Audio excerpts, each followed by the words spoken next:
Welcome back to Temporal Directive, the Star Trek fan podcast rewatching the entire franchise in chronological order. I'm Gary. And I'm Tom. And this week we're watching Star Trek Enterprise's Affliction and Divergence.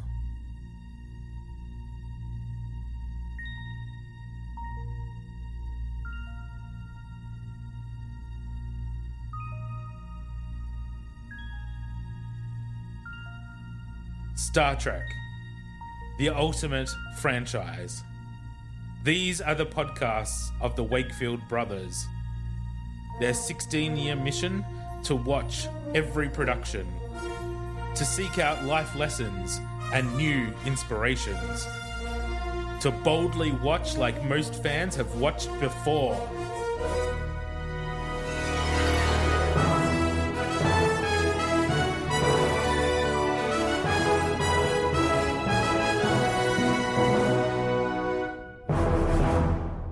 It's a double Yeah. double episode. A double, not a triple, which is different. Yeah, I don't think we've got any more triple episodes at all. Oh, okay. All right. So I need Except for shorts. Yeah. Like when we get up to Yeah. short tracks and stuff. That's then we've fair. got some triples, but They don't really count. really, I think there's a triple episode of Deep Space Nine. Oh, Yeah, right. but yeah, triple episodes aren't really much of a thing. No. But anyway, how are you? Hi. I'm good. We're recording a day late than usual. Yeah, I know. It's different, isn't it? I'm actually exhausted. So yeah, that's great. It's good timing. So we might be a bit more subdued this episode. Yeah, it might be a little bit more quiet. Yeah. If you catch me snoring during Enterprise, you might just have to elbow me or something. That little square gun. Yeah, stay awake, bitch. How's your week been? Oh, same, really. I'm not overly exciting, am I? Pretty much You don't appear to be. No. It's all just pretty much work and work. I mean, I am like, in my late 30s living with my parents. So, it can't be that exciting. No. Yeah. It's Well, not maybe thrilling. you could start stamp collecting now. Crocheting or something. Oh, you seen any crocheting, interesting- that would be amazing. Seen any interesting coins lately? Wonderful. Yeah, no.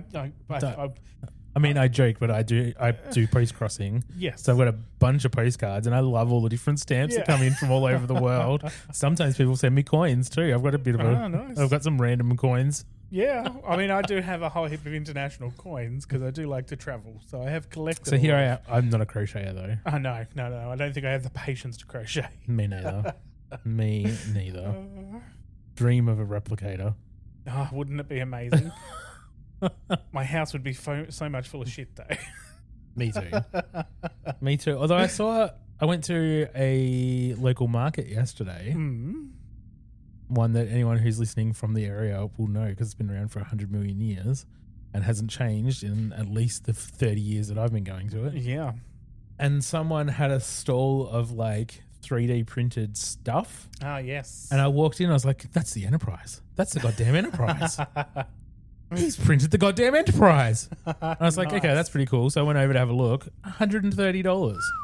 Jeez. It was like I can buy an actual model. official replica or like toy or something for $130. Not some 3D printed shit you've printed in your backyard. Yeah, exactly. I mean, you could probably still get one of the like ones from the 90s for that much online. Maybe. But Wow. anyway, still. That's Just like crazy. Yeah, that was a bit rich for a 3D print, I thought. Yeah. All right.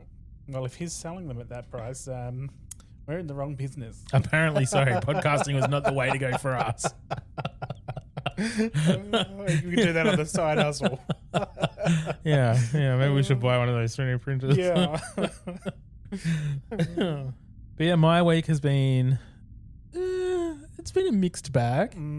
So last weekend I went to Hobart for work. Oh, exciting! That was nice. I had some good Mexican food and some cocktails with some friends, and that was fun. And then a day of work, which was shit. Always. And then a really long drive home. Yeah. And then I got sick. Again. So much fun. Yeah. So I had like a little flu-y thing last week for just a day or two, knocked me about. And this week I've had like a gastro bug for like, it's been at least a week now. It's been a week. And so it ebbs and flows, flowing being the word.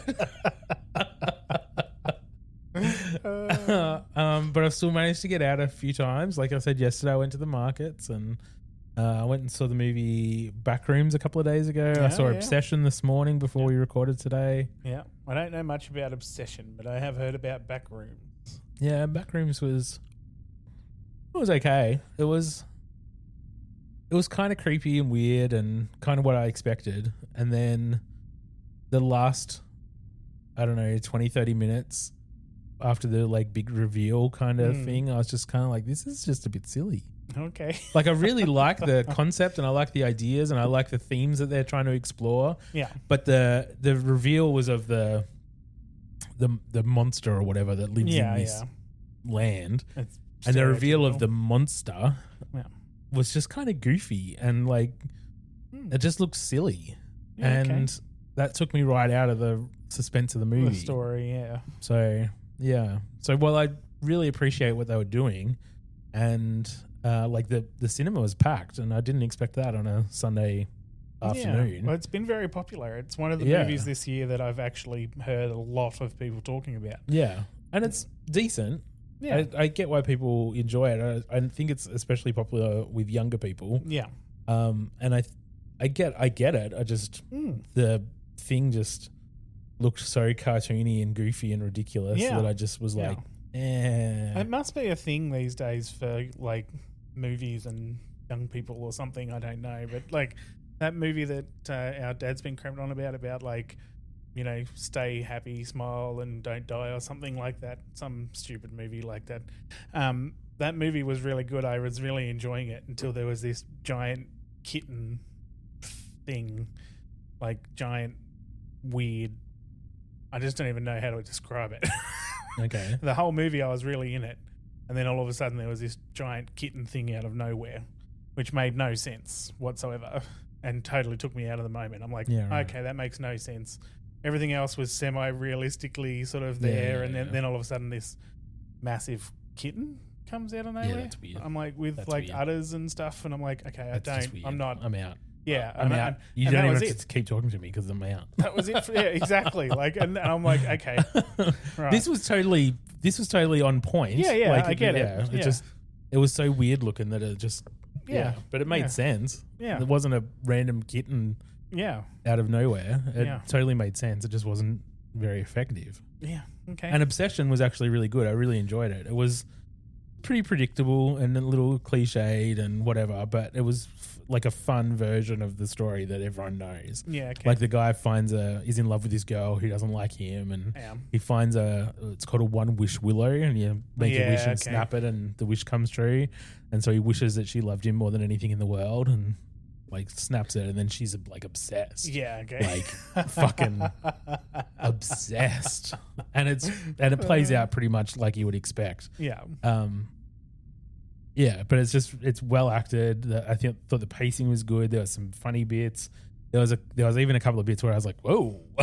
It was a solid, enjoyable movie. But nothing I felt was revolutionary, just solid and fun. Yeah.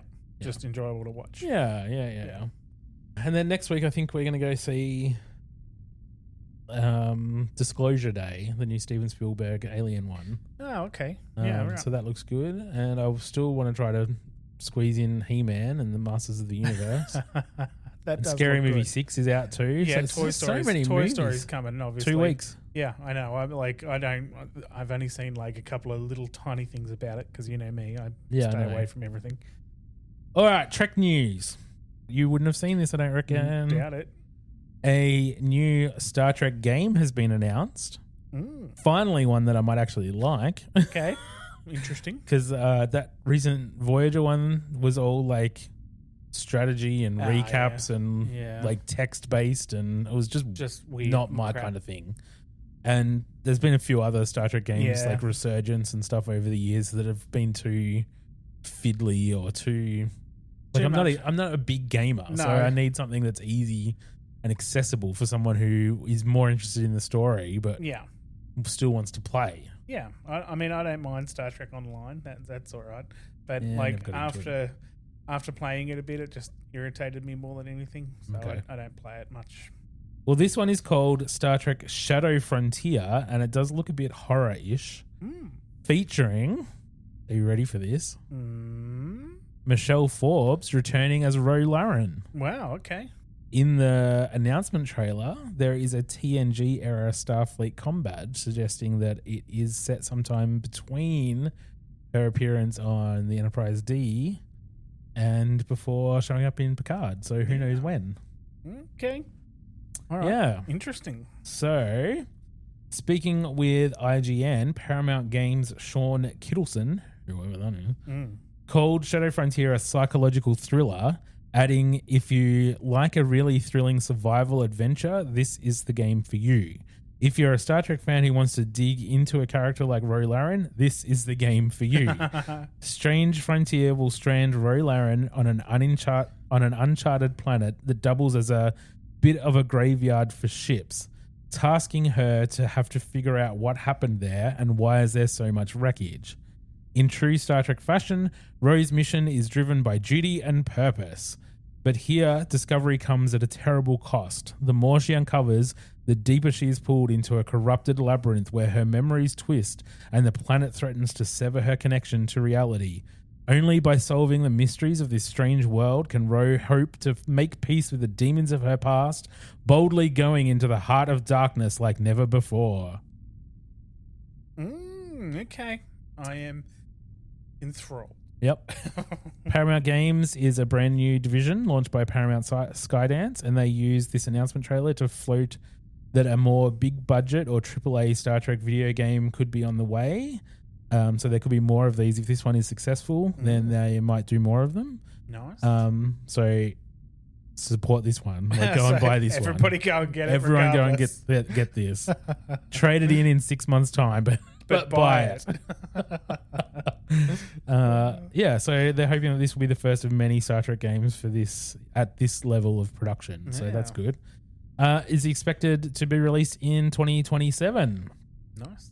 And in more Star Trek video game news, another announcement for a SimCity-like game, a colony builder game called Star Trek Outposts Unknown. The article I read, thank you, trekmovie.com, said it was a narrative-driven outpost builder, so SimCity with stories, I got the impression.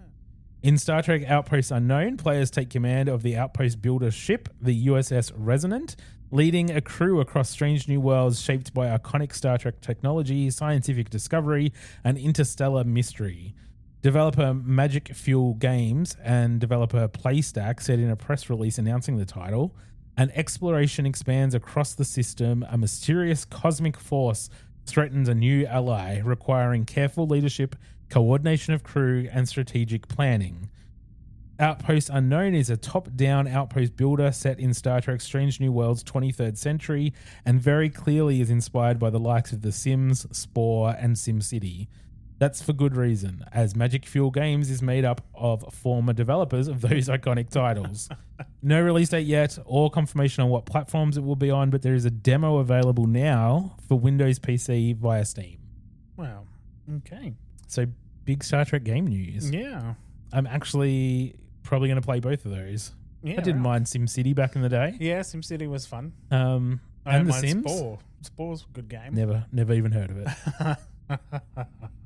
Your kind of game. Yeah, probably not. But yeah, I definitely will give Shadow Frontier a look.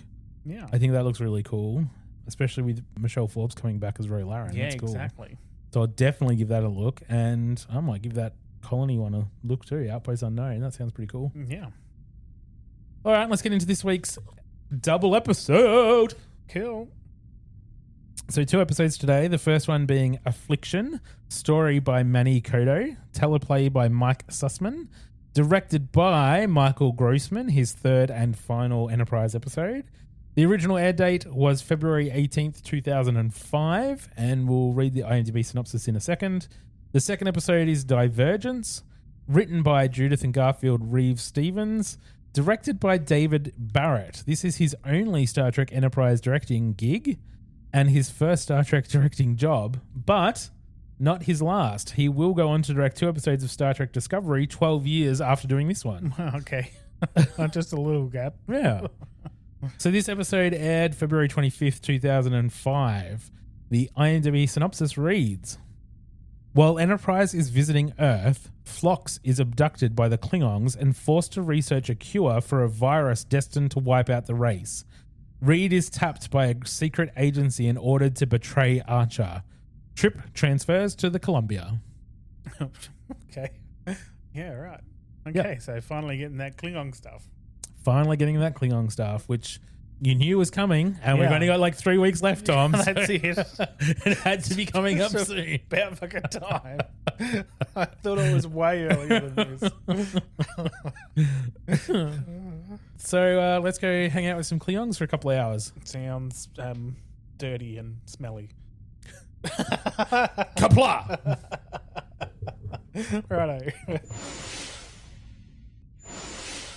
And we're back from watching Affliction and Divergence.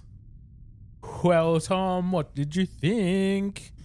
Klingon, Klingons. It's good to have Klingons, but yeah, I mean, it was okay. It was all right. I wouldn't say it was fantastic. No? I mean, it was a story I was sort of expecting. Yes. I don't know, just seems a bit weird, really. That it, I don't know, felt a little forced. Like the story didn't feel like it really needed to happen. Well, all of it. Yeah. I felt that way about big chunks of it, but I thought Yeah. the Klingon story was good. I mean, yeah, I mean, did we really need an explanation? not really. No. No, we didn't. But which is kind of what I'm getting will at. you have the same argument when we get to Discovery? Well, Discovery Yes? fucks it up, right? Because Discovery fucks it completely, really. Does it? Well, it does, doesn't it? Should we wait for Discovery for this conversation? Well, not really, because this is where the Klingons changes, right? Well, I mean, they change again in Discovery. Yep. But I don't like the Discovery changes anyway.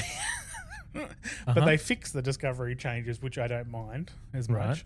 If they'd done what they did later in the Discovery and Strange New Worlds things, if they did that kind of a Klingon to start with, then I would have been happier. But anyway, I don't think we needed it anyway, to be honest.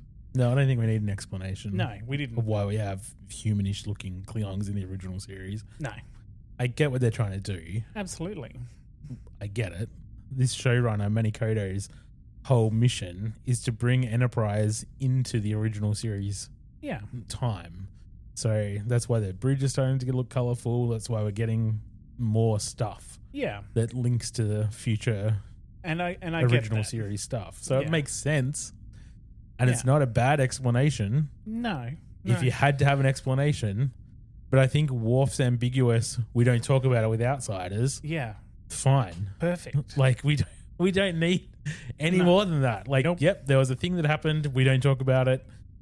The Yeah. end. That's it. It's Like, exactly leave the right. mystery. Mm-hmm.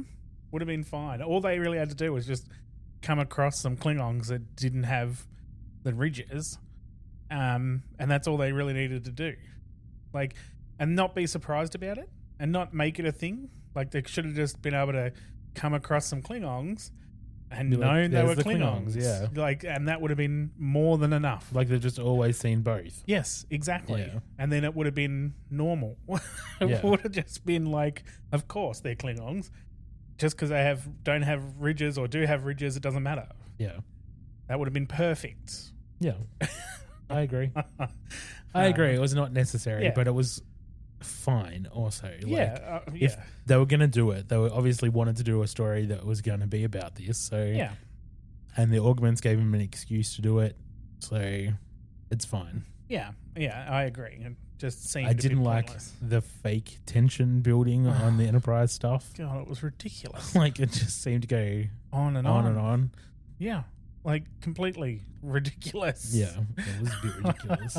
Like you and me were both sitting there going, What's the problem here? What Why is it taking him so long to climb a rope in space? in space? Like, dude, you're in space. Yeah, push off. Like, push. and go. You'll be there in a second. Yeah, that's right. You'll be Like, done. that's why you're tethered, so you can't float away. Exactly. Like, Push, buddy, push. That's it. And like if there's tension on the rope, and just let go of it. Like, you know what I mean? Like just let go of the other ship. Like detach. Yeah, because he's already on the rope. Yeah, just attach. And there's already an anchor thing at the other end. At the other end. Yeah, he's not going to fly away. No, it's fine. So Detach. Like there's absolutely nothing here. No, it's just ridiculous. But this huge, long-winded tension thing, which could have been a really cool moment if it was done quickly instead of dragged out and fake tension. Exactly. The two ships flying like together like that with one upside down and the tether between them, like that's cool. Yeah, that's like you said before when we were watching it. You were like, "This is like Speed." It is. It's like when they're taking the passengers off the bus to get onto the police car. Exactly. So like. The tension's still there. You don't have to fake all this tension. Nope. Like, just do it. Yeah. Just rushed it. Yeah. like they needed to rush it instead of... silly. Yeah. Dragging it out. Just made it seem silly. Yeah. Yeah. But... yeah. Same with the engine when they were cutting the engines and doing all that shit. Like, they just... Yeah, they didn't hit the mark on a few things. Yeah, it just seemed a bit... ridiculous. And if Trip transferred, why is he always back at Enterprise already? Like, I'm already annoyed that Trip is there all the time. Yeah, and he's only just left and he's back the next episode. Like, what? That's right. Did you leave or are you staying? Like, what are you doing? Because adding it in for just cause is just silly. Like, it's just silly. It makes no sense whatsoever. No. It's like either he's gone or he's not gone. And if you've got two ships that are exploring space from Earth, wouldn't you send them in opposite directions? That's exactly right. You go that way, we'll go this way. Like, yeah, we're gonna head off. We're gonna head off north. Yeah, you head south, and just we'll report back. Yeah, like might see you at the reunion or something. Like that's right. Exactly. Like what? Space is infinite and diverse and whatever, ever expanding and in every direction, and you're both gonna head in the same direction towards the Klingons. Yeah, it makes no sense. Like you don't have ultimate warp power. It's not you're not traveling at warp 9 or the special warp 10 that Voyager creates. So there's no mycelium network yet. No, that's right. You're not jumping to different destinations. So just maybe go in a different direction and explore. Even if you don't go in the exact opposite direction, like go east or west. I know northwest. Yeah, I know. Space. I know. I didn't correct you on that. I know it's 3-dimensional. I'm just that just makes it worse. Yeah, that's right. It just adds more ways to go. Yeah. So yeah. Anyway, you shouldn't bump into each other at all. No, not ever. That shouldn't happen. Nope. But I have a feeling they're going to be back. Me too. They have to be back because Trip is only. They left Trip on Enterprise temporarily, so apparently he's going to go back to Columbia at some point. They shouldn't even be able to see each other. Like they should be not planning to catch up. No, because like you said, they should be on completely different missions. Yeah, like so it's like, oh no, just run around the block and we'll meet back up. Well, what the fuck? Yeah. Yep, bizarre. I mean, maybe it makes more sense to be like in similar, like in case someone gets in trouble, you're within warping distance of a day or something. Like maybe it makes sense to be like, north and like northeast. So you're sort of like you're sort of heading off in the right direction, but you're not that far that you can't just jump, turn left and jump over. Well, I kind of get that, but Enterprise has been out there by itself for so long now. Yeah, that's right. So like, why would it make any difference? It should. Like, yeah, it shouldn't. No, it shouldn't make any difference. Anyway, bizarre. Yeah. Bizarre. Also, while we're complaining, go for it. Why did the Klingons implant a subroutine instead of just blowing the ship up? I don't know. It's not very Klingon-y. Klingon-y?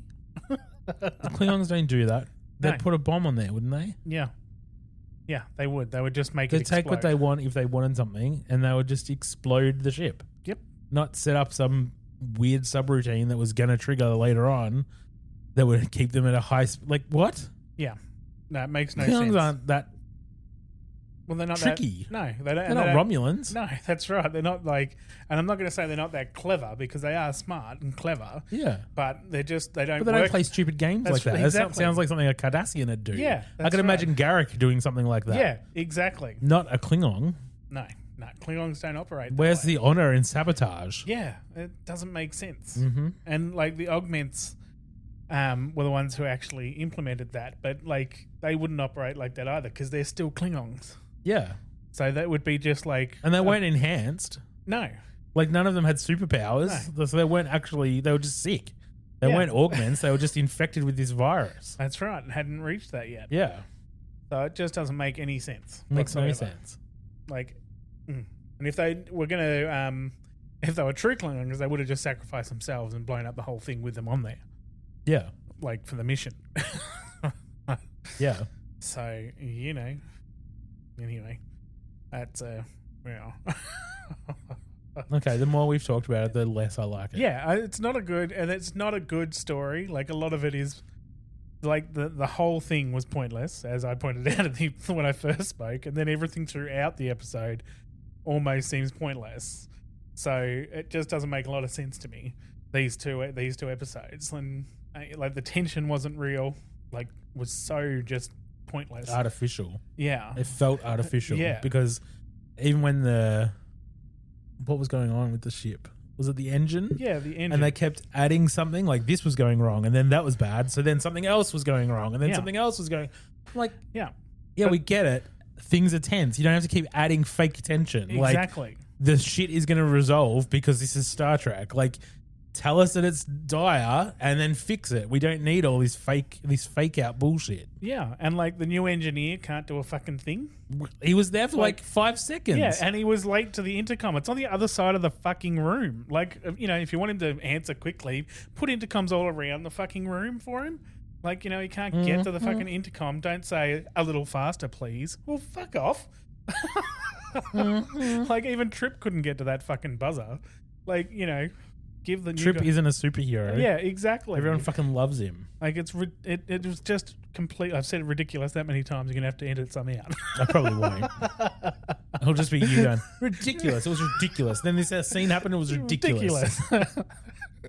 It was just all pointless and annoyingly so. Like I just Okay, well, I let's didn't enjoy it much. to be let's get honest. through this real quick then, because we probably don't really have to talk through No, not all really. the scenes. Let's just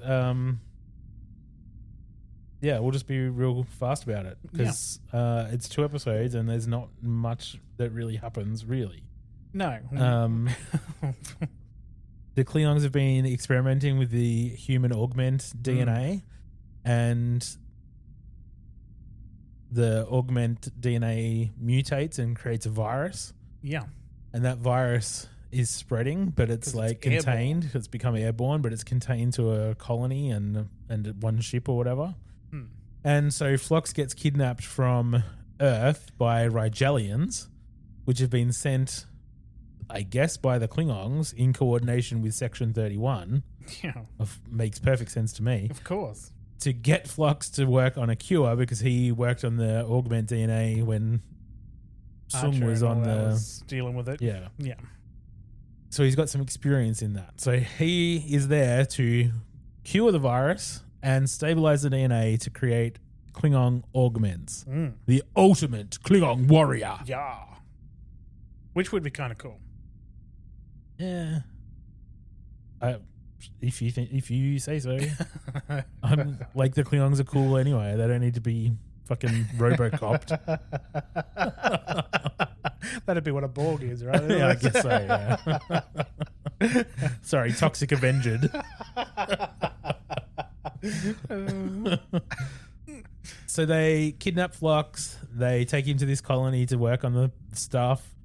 There's a good Klingon and a bad Klingon, As always. as always. And then there's some, fodder Klingons. Mm. There's a bunch of Klingons that have been infected with the virus that they're trying to cure.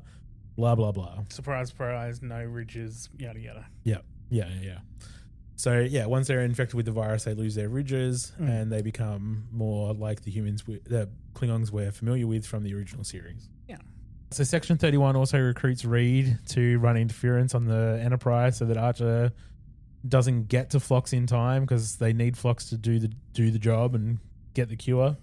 So Reed's running interference, but Archer's trying to get to Phlox and follows the trail. Are they just trying to make Reed look like more interesting or something.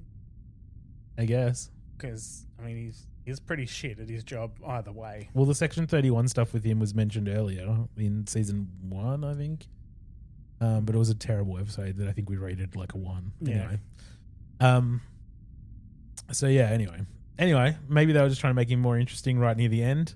Although I don't think they knew they were getting cancelled yet. But they tried with Hoshi the other episode a while back where they made her a badass in the academy days, playing poker and shit. And it's like, fuck yeah, that's the Hoshi I wish I knew. Right from the start. Exactly. I didn't get that vibe from Reed. No, it's like, he's still boring. He's still like a James Bond wannabe. less airtime for Reed. And still like 3 lines from Travis. So Reed is running interference. Archer's trying to get to Phlox. The Klingons that board Enterprise sabotage it. What do they board Enterprise for? Just to sabotage it. That's it. Oh. That's literally all they do. They get on, they go to the engineering, they put on the little programmy thing. One of them gets shot and stunned and gets put in the brig, and Reed gets discovered. Oh, that's boring. I thought the Klingons were doing something, and I'd just forgotten. Nope. They literally just went there to stop Enterprise from getting to its location. Oh, they should have just blown it up. That's what they were planning. That's what they wanted to happen. Because then when they finally get there, they're like, Enterprise has been destroyed. It's like, no, it hasn't. Dumbasses. Got it. So the captain finally finds out about Reed and gets shitty and puts him in the brig. And they still go after Phlox, and the subroutine that the Klingons put on the Enterprise starts to like fuck everything up. It's like speed, like we said earlier. And they contact Columbia, and Trip says he can fix it, but that means he has to come on board to fix it, and they're stuck at warp 5.2 or whatever the fuck they're at. Yeah. So they have to do this like warp tether between the 2 ships, which looks really cool, but as we mentioned before, fake tension, stupid. Yeah. Trip comes on board, saves the day because he's a hero and is the only person that can do anything on the Enterprise. Yeah. Or apparently in Starfleet. Starfleet, yeah. That's right. He's like super engineer. He does exactly what anyone thought to do instantly. Well, as soon as we said restart the ship. Yeah, that's like, it. We all saw Jurassic Park, restart the system. Restart it. That's exactly right. There's a computer malfunction. Restart the fucker. Have you tried turning it off and on again? That's rule number 1. Jesus Christ. So they fix the ship and they end up going to the Klingon colony to get Phlox with Columbia in tow. The Klingons from the homeworld are heading to the colony also so that they can eradicate the colony because they don't want to infect the rest of the population. Phlox needs to buy some time and ends up beaming a sample canister of the virus to the Klingons coming in to say, well, don't blow us up now because otherwise you'll never get the cure and you're all going to die. So they stop and Phlox does the thing. Yeah. Long story short, he cures everyone. Archer's involved. He gets infected with the virus as well, but he's fine. Yeah. Just some ridges and some cravings for guck. Yeah, that's it, right? Yeah. Well, they all live happily ever after? Well, pretty much. Yeah, it just leaves the cured Klingons, which don't have any actual abilities for augmentation. Yeah. It just leaves them healthy as normal Klingons, but without ridges. Without ridges.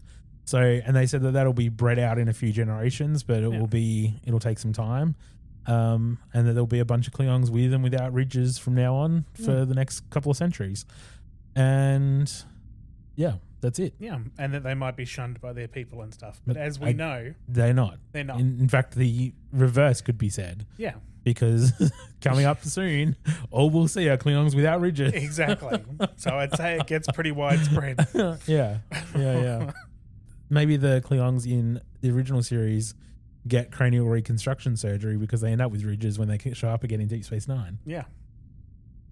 So that makes sense. Yeah. Yeah. If only they could have just left it with, we don't talk about it with outsiders. Yeah, then it would have made a lot more sense. We would have just gone, oh yeah. Yeah. Don't know what happened, but wow, right. Something happened. Yeah, which gave them the ridges or whatever. Crazy. In between, that's the episode. That's basically the whole episode.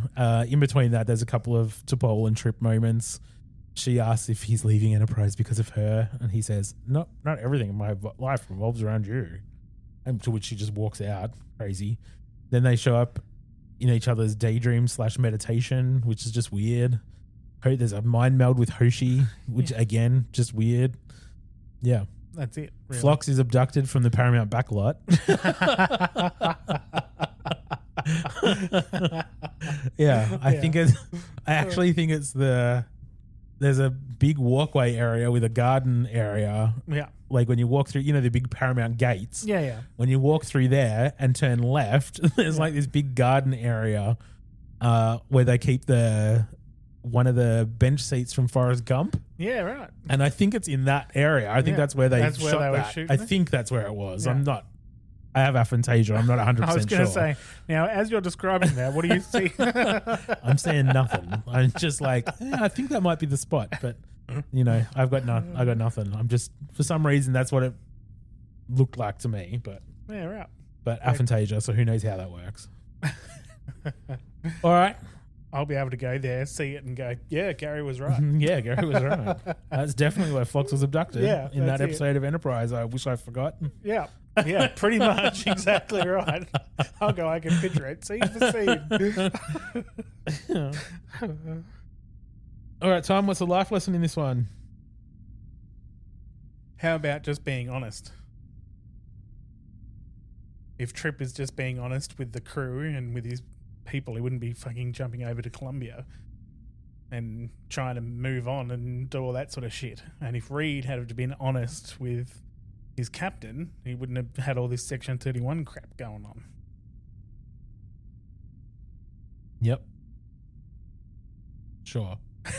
Do you want to hear what my single sentence central lesson is? Sure. My personal one? Your personal one out of your auxiliary out brain. Of my mind? Yeah, sure. Go for it.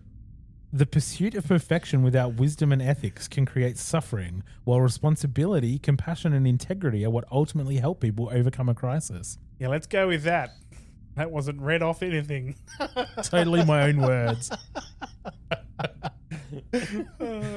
Totally my own words. I don't know what else you would be implying. Sound just like Wilson. All right, let's talk IMDb ratings. Our examples of 1 episodes are Enterprise's Precious Cargo and Next Gen's Code of Honor. Examples of 10 episodes are Next Gen's Tapestry and Deep Space Nine's The Visitor. What should we rate? Let's go Affliction first, unless you want to rate them the same. I think they're going to be rated the same because they both sort of float at about the same level. And they're pretty consistent. Yeah. Like it's a consistent story. Yeah. And pace and everything else. Everything. Like they're pretty much the same. Yeah. Just one long episode, really. Yeah. So, I mean, I want to put it pretty low. So I'm going to go with like a 2, maybe a 3. Whoa. Maybe a 3. Whoa, Nelly. Yeah, it's pretty low. She's a low one. Yeah, it's pretty low. I did not enjoy it. It felt very pointless. Like, the only good thing that came out of it is we get another part of, like, history of Star Trek, like the world, the universe. I mean, I think it's pointless that they made that up, but it's there now. It's there. So it's sort of an important part of the lore. So, maybe a 3, but... Yeah, okay. I'll go for a 3. Yep. We gave the Inar last week a 4, and I feel like this two-parter was less. Yeah, it's not as good. Yeah. But yeah. Cool. All right. That's that. Yep. That's it for this week. You can reach out and have a chat with us about Star Trek or Enterprise or anything, really, if you want to. So reach out, find us on Facebook at Temporal Directive Podcast, and Instagram, just Temporal Directive, or email us at wakefield_productions@outlook.com. We'll be back next week with a single episode. Oh, different. Called Bound. Live long and prosper. Peace and long life.